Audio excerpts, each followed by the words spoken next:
Just want you by my side. We've been tossing, turning, staying up all night long. Just want you by my side. We've been tossing, turning, staying up all night long. Just want you by my side. We've been tossing, turning, staying up all night long. Tell me, baby, what's the problem? 'Cause I could try to figure it out. Oh no, oh no. Tell me, baby, what's the problem? I'm only picking up what you're putting down. You'll be tripping, I don't know what about. So what's the problem right now? Okay. I've been tossing, turning.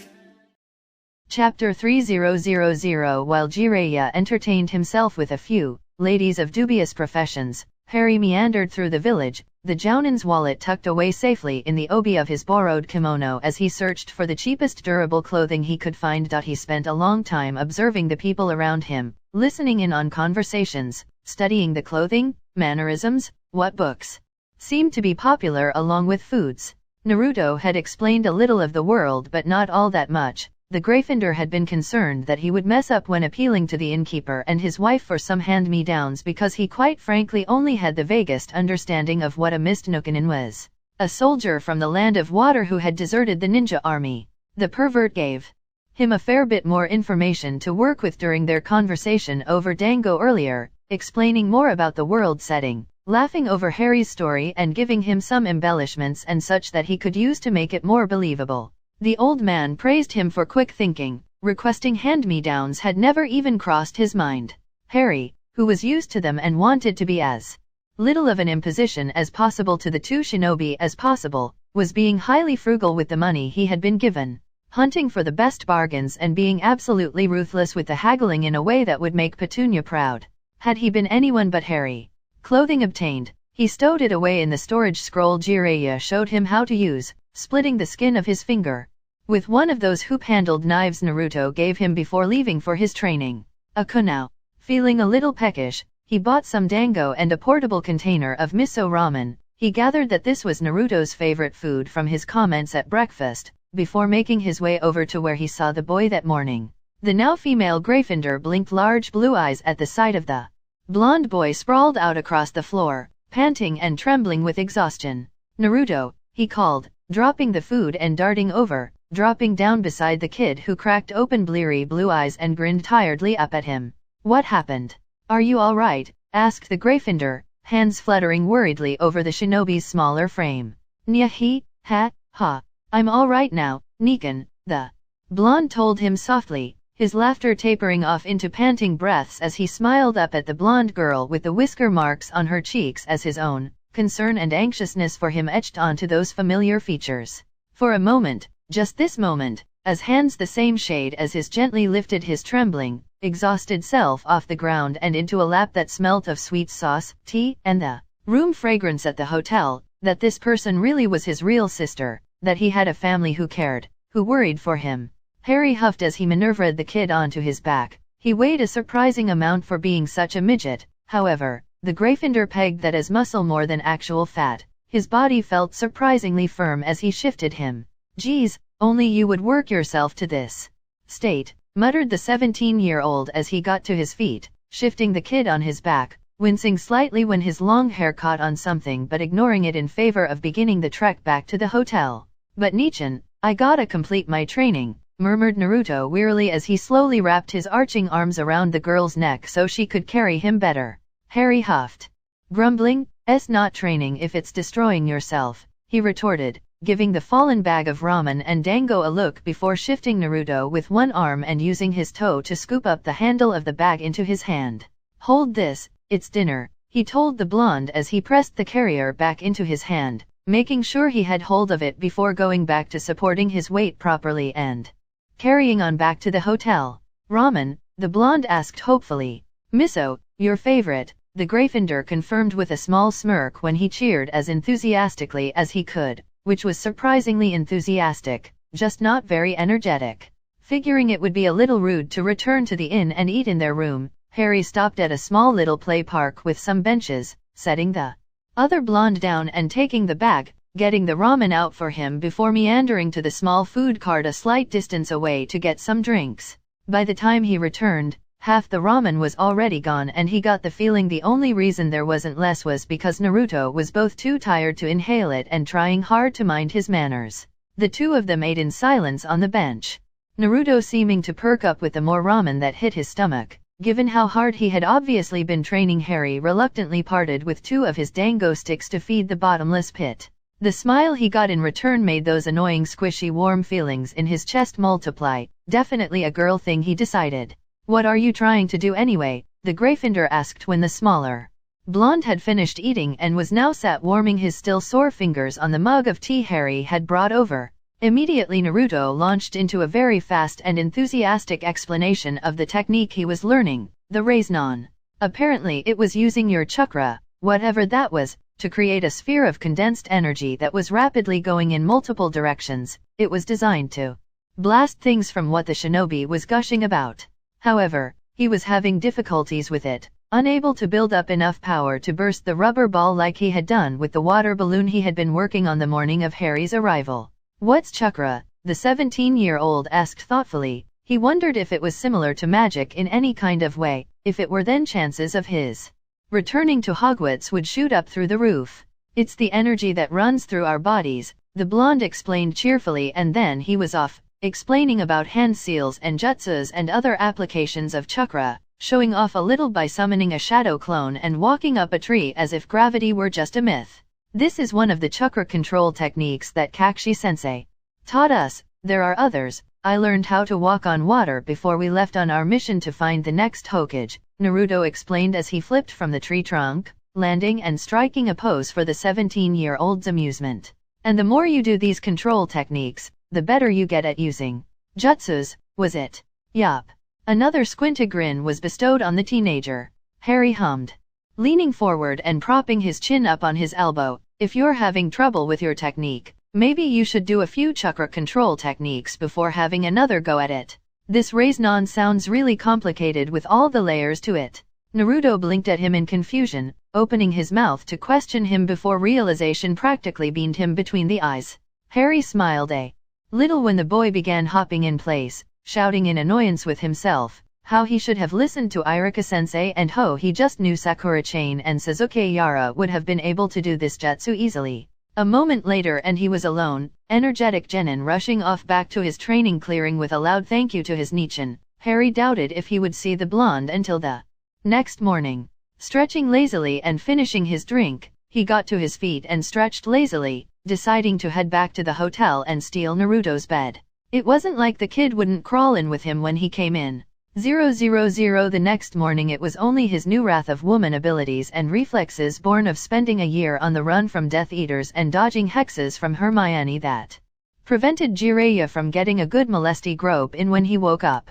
Unfortunately for the Sunin, he ended up getting punted into the ceiling when his roommate woke at the most inopportune moment and lashed out with a dainty foot and all the force of his female teammate at the same age. A little embarrassed, Harry fled the room with a bundle of clothing underarm and got changed in the bathroom, pulling on the loose black trousers, gray sleeveless turtleneck and the long red yukata. He had every intention of becoming an Auror, so he may as well get used to the uniform, not to mention after so many years with a robe swirling around his ankles, he felt strange without one. Eyeing his long blonde hair, he debated on what to do. Personally, he liked girls with long hair. Cho and Ginny both had very long, very pretty straight hair in their respective colors. His hair right now was, well, just as unruly as his old hair, just wavy and much, much longer. Pavarti and her sister Padma had hair this length. They both tended to braid it back if his memory was correct. Luna left hers loose, which baffled Harry until he recalled that she didn't wear backpacks, instead favoring a bottomless messenger bag like Hermione did. Who else had very long hair? Professor McGonagall had very long hair, which she tended to keep in that very severe bun. Alicia and Angelina did different things with their hair, and Bill kept his in a plain old ponytail. Shrugging, he gathered it all up and tied it into a ponytail before leaving the bathroom, just in time to walk down to breakfast with Jiraiya.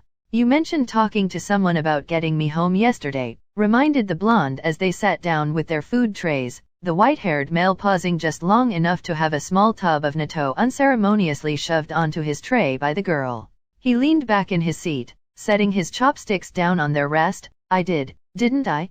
Well, after breakfast we'll go back to the room and I'll see what Fukazako has to say, he decided, rubbing at his chin. Harry nodded. Can we check on Naruto first? He asked. The bed had been cold and there was no sign of the boy having returned at all in the night. Jiraiya scowled at him. That expression immediately put Harry's back up. Naruto is a shinobi, Harry-chan. He doesn't need to be coddled like a child, he bit out, further making the Gryffindor bristle. If you can't rely on yourself then you aren't fit to be a shinobi. He does not need someone holding his hand, and if he does, I wouldn't want him for a student. He's an attention-starved 12-year-old kid, Harry retorted coldly enough to actually make the Jounin sit up in sudden seriousness. There was an edge of knowing in the blonde. Is it common practice in these parts to leave kids on their own overnight to work themselves to death? If that happens then he wasn't worth much to begin with and the world won't miss him, the white-haired Jounin informed him cruelly. The chopsticks in Harry's hand snapped and he stood abruptly, shaking his head. He left the table and the food right there, refusing to look back at the Jounin as he stalked away. Jiraiya sighed, leaning back in his chair, guilt and frustration surging through his veins. Clearly Harry-chan had come from a very different culture to theirs, one where there was little war and kids could afford to be kids. Perhaps he should look into convincing Tsunade to keep the girl in the village when he took Naruto on his little training trip. She would just end up ruining any progression that Naruto would make through coddling. He decided to wait until later in the day before hunting her down and summoning Fukuzako. Right now, things were too strained between them. 000. Harry made his way to the training clearing where he knew Naruto would be working and couldn't but squawk in alarm when he saw what the boy was doing. He was stood upside down on a tree branch, using his chakra to stick, and trying to make a leaf on the palm of his hand spin. At the sound of Harry's voice, he jolted a little, the leaf shooting off his palm and actually slicing the skin of the Gryffindor's cheek. Thankfully he didn't unstick from the tree. Nichan, he yelped in surprise, happy surprise, but clearly he hadn't been expecting someone to check on him, bringing to mind Jiraiya's earlier heartless comments and reminding Harry of the simmering rage he felt churning in the pit of his stomach. I did what you told me to, the blonde boy exclaimed excitedly. I did chakra control exercises all night. Tree walking got boring after a while, so I tried to stick a leaf to my forehead, but that got easy, so I wanted to try both of them at the same time, but then I thought, hey, if I'm going to be making a spiraling sphere in my hand, maybe I should try making a leaf spin on my palm. So I did and it worked, but it's not perfect just yet. Can you pass me another leaf, Nichan? I need to get it perfect before I try the Raisnon again. I think I've got it figured out. Naruto continued to gush, waving his arms excitedly from where he was still, stood upside down on the tree branch, his face glowing with delight and sweat. A little numbly, Harry plucked a new leaf and handed it over to the blonde, who laughed happily and thanked him before returning to his rather ridiculous-looking training. However, watching the leaf as it wobbly rotated and then became steadier and swifter, almost seeming to pirouette across the boy's palm as though dancing, he couldn't deny it wasn't effective. Woohoo! It worked, exclaimed the genin, dropping the leaf and jumping, forgetting about gravity for a second and dropping down harshly onto his back with a grunt before laughing. I meant to do that, Nichan, believe it. All right, the other blonde agreed, sitting down and tossing the discarded rubber ball over to the younger male, completely ignorant to Jiraiya lurking in the bushes watching them, somewhat surprised that his student had thought to do chakra control exercises when he had difficulties with the second stage. Let's see how well it's helped you, the Gryffindor declared. Naruto grinned, pushing up his sleeves dramatically. Yosh. There was a moment of silence as the blonde concentrated solely on the rubber ball, seemingly holding his breath with the effort of generating his chakra, which began to charge the air around him, making Harry's skin tingle. Sweat broke out on the boy's face and nerves began to twitch and tense in pain from chakra burns. He took a breath and lashed out with his free hand, pressing the ball at odd places, injecting more chakra into the growing maelstrom in his hand, more and more, again and again. Bang! Harry jumped and flinched as the ball exploded, a halo of visible energy flinging scraps of rubber in every direction and scathing Naruto's hand, causing burns and cuts to split his skin. I did it? Nichan, I did it. Did ya see? Did ya see? The genin cheered, jumping up and down excitedly as he waved around a scrap of rubber before pouncing on the other blonde, laughing and cheering. You're awesome, Nichan. Thank you, thank you, thank you, he shouted, laughing and hugging the rather overwhelmed Gryffindor who was now sprawled back on the grass with an armload of excitable 12-year-old. Thank you for what? Asked a familiar and rather unwelcome voice. Harry scowled up as Jiraiya peered over them with an arched eyebrow and amused leer on his face. It did nothing to soften the look on Harry's face as Naruto bounced up and eagerly explained that Harry had suggested he try chakra control if he was having difficulty with a jutsu. He seemingly didn't notice the rather chilly countenance between the two, too caught up in his excitement over completing the second part of the jutsu in only 2 days. What's stage 3? Kmen Aro Senin? I'll have it mastered within a day, believe it, he continued gleefully, pumping his fists and jumping around even further. Settle down, Gaki. We've got something else what needs handling first. Harry-chan needs to talk to one of the toad sages, the white-haired man pointed out, catching the blonde midget by the back of his jumpsuit and lifting him up like an errant kitten before plonking him down on the grass. Remember to show respect to Fukazako. He's one of the great toad sages and on par with a cage amidst the toads, not to mention he's just as powerful as one, the pervert explained, pointing a finger directly at his young apprentice. I'll behave, Naruto grumbled, going cross-eyed before glaring up at Jiraiya through almost squinted shut eyes. See that you do. Both of you, he added, shooting a look at Harry who folded his arms and glared at him. Deciding that was as good as he was going to get, Jiraiya chomped down on his thumb and began to summon his old friend. To Harry it looked as though the man was using his blood as a sacrifice in order to create some kind of on-the-fly bastardist summoning ritual. What appeared was not a lesser demon though, but in fact a rather larger toad the same size as Hedwig once was. He was however in possession of a walking stick and a pair of eyebrows that would have given Dumbledore a run for his money. Well, if it ain't little Jiraiya-chan, the old toad greeted, making Harry blink and unfold his arms in surprise. What calls me here? I don't see anyone that needs a good spanking and you ain't summoned my either. Jiraiya grinned and took a seat so the old toad wouldn't be forced to look up so high. Good to see you Fukazakuji-san. I summoned you because it seems we've got a slight issue. He gestured over at Harry who cautiously came over and took a seat, the toad's eyes widening at the sight of him, flicking between Jiraiya and Naruto before returning to Harry with what was quite clearly confusion, anxiousness, and suspicion. This is Podoro Harry. As far as we've been able to glean, Harry was born a senjutsu adept. He died over on that side only to wake up in Kuwabai's cage. When Naruto kicked him out of his mind, well, Jiraiya gestured to him. Somehow he ended up in a clone wearing a rather interesting henge. The old toad rubbed his chin. A senjutsu adept from the other side, he pondered before looking at Harry. Whereabouts in the world? He asked skeptically. England. I was taught at Hogwarts if it helps any. He trailed off a little hesitantly as the frog began to make more of those hand gestures, this time without the blood sacrifice. A burst of smoke revealed another toad, about the same size as Fang the boarhound, a dark green messenger bag strapped to his back. He wore an eye patch and had a set of rather interesting scarlet and yellow markings across his body. An orange eye flicked around the room before landing on Fukazaku. Where to? He asked, voice sounding like gravel scraping against a boulder. Obviously expecting a message to be delivered, and, taking a look at his powerfully muscled legs, Harry would bet his broomstick that this was the fastest messenger the toads had. Fukazaku shook his head. No message. We've got a wizard from the other side, Hogwarts. Could you field some questions? He asked, watching as the toad clearly gave it some thought, tilting his head slowly from side to side before looking around and his orange eye landing on Harry before squinting. He nodded and Fukazaku nodded. Gamajusho, this is Podoro Harry, little Harry-chan. This is my great-great-grandnephew Gamajusho. He was a student at Hogwarts. If you don't mind, we'd like to double-check your claims. Ask away, the Gryffindor declared, taking note of the way Gamajusho's single orange eye narrowed at the mention of his name. House, the toad demanded. Gryffindor.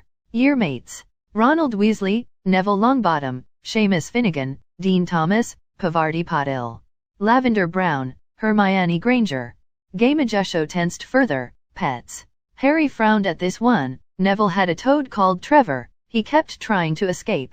Ron had a rat until we found out it was a person. He got an owl after that called Pigwidgeon, Pig for short. Hermione had a cat who was half Neasel called Crookshanks.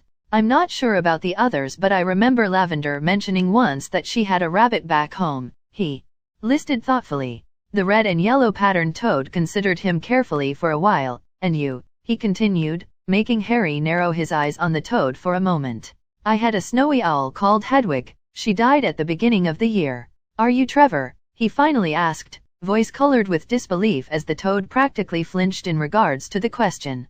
Yes, I am. Last question. Phoenix and dragons. How many have you encountered? He demanded, orange eye boring into Harry's currently blue ones, the two of them completely unaware of their audience. Their audience who stiffened and sucked in their breath over the last question. Norberta in my first year, she was a fresh-hatched Norwegian ridgeback. Fox the Phoenix in my second year fought with me against the basilisk. He healed me when I was bitten. Fourth year, there was the Hungarian horntail in the first task, the nesting mother and all her hatchings. She wasn't happy with me. Fox healed me again at the end of the year when I got back from the graveyard. And, here he blushed in embarrassment, Hermione and I, we flew on one of Gringotts' dragons last year when we broke in and stole Hufflepuff's goblet from the Lestrange's vault. Gamajusho turned to Fukazaka. This is Potaru Harry from the other side. He's the only human to get into so much trouble. Thank you Gamajusho, you may go, the elderly toad told him. Wait. Harry yelped, how did you get here Trevor? Last I heard you'd been, well, killed. The toad blinked slowly at him before he nodded. I was. Most toads, owls, and cats with the adept ability are sent to your realm to learn along with you. Your world is policed by dragons and phoenix. No one dares put a webbed toe out of line. Something powerful and unamiable swept through Harry's whole body with a violent force. So Hedwig? She's understanding relaxed the harsh lines of Gamajusho's face and what was unmistakably a smile stretched on his amphibious face. She is. Most likely with the rest of her kin in the mountains of Lightning Country. Alive and well, he promised. Harry nearly went boneless with relief, his face feeling suspiciously hot as his throat closed up and his nose felt funny. Would you like me to pass a message on to her? The toad asked kindly. Harry looked up in shock, a wobbly smile crossing over his lips. You would. Gamajusho nodded and Harry nodded desperately. Please, oh thank you Trey. Do you prefer Gamajusho? He asked, correcting himself at the last second, making the toad laugh. You may call me Trevor. In the end, Neville was a fine teacher. I am proud to have journeyed with him on the other side, he decided with a nod. The Gryffindor nodded and looked over at Jiraiya who had already pulled out a sheet of paper and an ink brush. If what he called being told by the toads, the bond between a wizard and his animal companion was sometimes as powerful as the one between an Inuzuka and their canine. Clearly this was one of those cases. Harry wrote quickly, slightly clumsy with the unfamiliar implements, but his writing was understandable and most of all, he apologized to his feathered friend, apologized for being so careless and allowing her to be struck with the killing curse. Gamajusho accepted the folded paper with great care, stowing it in his bag and giving Harry a small bow before looking to Fukazaka who was smiling proudly. He flushed a moment before bursting into smoke. On his way to deliver the missive that so many of them who traveled to the other world wished they could receive after their return, because they always missed their wizard or their witch. It was inescapable. There was a moment of silence, Harry trying to get himself back under control, Jiraiya putting away his ink, paper, and brush, Naruto leaning against the Gryffindor and offering silent support while Fukazaka examined the natural chakra around them. Thoughts? Jiraiya finally asked once he had settled himself. The toad huffed thoughtfully. Well, you've kept the secondary senjutsu channels in this body, you're still a witch, well, wizard. You have a fate tie into the other world as well. Whatever unfinished destiny you have there, you'll eventually have to fulfill it. But, strange, you have a link with this world as well. The toad grumbled, a frown on his face as he leaned in closer, rubbing his chin as he looked between Naruto and Harry, wetting his lips as he seemed to think on what to say. He glanced at Jiraiya and rubbed his eyebrows, a signal that the younger two missed completely but did not escape the Sunin. Well, little Harry-chan, your soul is well and truly tied into that body. If you went back to your old world, I can guarantee it would go with you. Aside from telling you that when the time comes, you'll feel the threads of fate pull you back to your world before it actually happens. You'll have enough time to inform everyone, but as near as I can tell, you'll have not very long in your old world to fulfill what you have to do before the thread into this world pulls you back. It seems to be stronger, so however long you spend here, it will be drastically shorter back in your home dimension. Ask a phoenix or a dragon when you return, find out why it is you've seemingly been exiled here. I'm sad to say I haven't the foggiest. Well, that was something at least. Harry bit his lip. So, he would go back, but for very long, because apparently whatever bond he had with this world was stronger than the one he was born into? Bullshit, what the fuck? He sighed. Thank you, Fukazaku. That cleared up some things but raised more questions, I'm afraid. I'll just have to ask Fox when I get back, he told the toad with a small smile of understanding. Fukazaku nodded and pointed to Jiraiya. Do you mind if I have a quick word with little Jiraiya-chan here? Usually he calls me in combat, so there isn't much time to talk, but I need to have a word with him regarding some toad matters. Harry nodded and got to his feet, ruffling Naruto's hair as he began to make his way back to the village. Naruto, go with her, keep her safe. I don't think she's all together with it right now, Jiraiya muttered in an undertone to his apprentice. I'll catch up when Fukazaku-ji-sen's had his say. Go on. The elderly pair watched as the younger generation left, the smaller of the pair charging over and hesitantly reaching up and taking the taller figure's hand, the taller of the pair glancing down before shifting their grip so they were properly holding hands. What did you need to tell me? Jiraiya asked, still watching the retreating backs of the pair. She's been rejected by death, the elder admitted with a heavy sigh. She missed her time to die back in her home, so now it's forever been barred to her. They sent her here to die. Someone decided to give her a life first, a chance to make connections. She's the closest thing to a Shinigami in her world. They sent her to the closest source of chakra that was similar to her own, Naruto's seal. It still resonates with the Shinigami's touch, the Sunin asked in shock, looking down at his master. Fukazaku nodded. It is a container. The very walls and bars were created by the Shinigami. It possesses pieces of Minato and Kushina, echoes, and memories, scraps of their soul watching, observing, waiting. And of course it houses Kyuubi himself. As I understand it, little Orochimaru was touched by the Shinigami recently. Yeah. Sensei called him up to steal his arms. He can't use jutsus anymore, but it's not going to stop him for very long. Jiraiya sighed. He would have thought that Harry-chan would have ended up grafted to him if she were being sent to the largest concentration of the Shinigami's energy. Indeed. I don't pretend to understand what has happened, or why, but my best guess is that they, whoever it was who sent him here, were intending on having his soul sleep within Kyuubi's seal until he was needed in his home, bring him back to fulfill it, and then be sent on to death in our world. But Naruto's awareness of the Kyuubi, Harry-chan's own power, and his knowledge of the mind arts provided a different result. A dangerous one, the Jounin asked, wary. No, there's no damage to the seal from what I can see, just an unusual stressing. It's further along in the absorption than it should be, but that I can attribute to you trying to get the boy to access the Baijuyu's power and control it.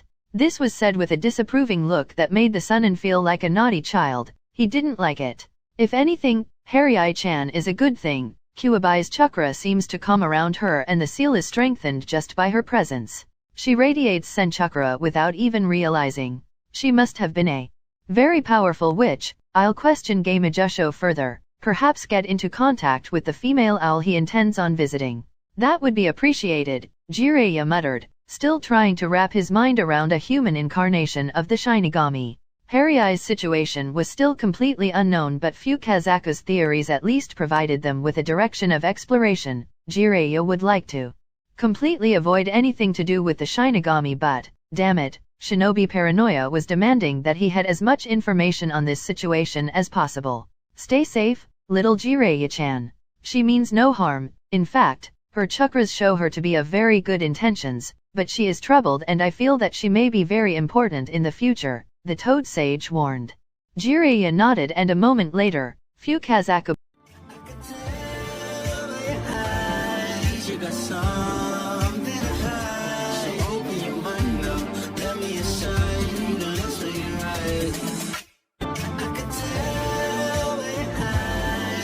got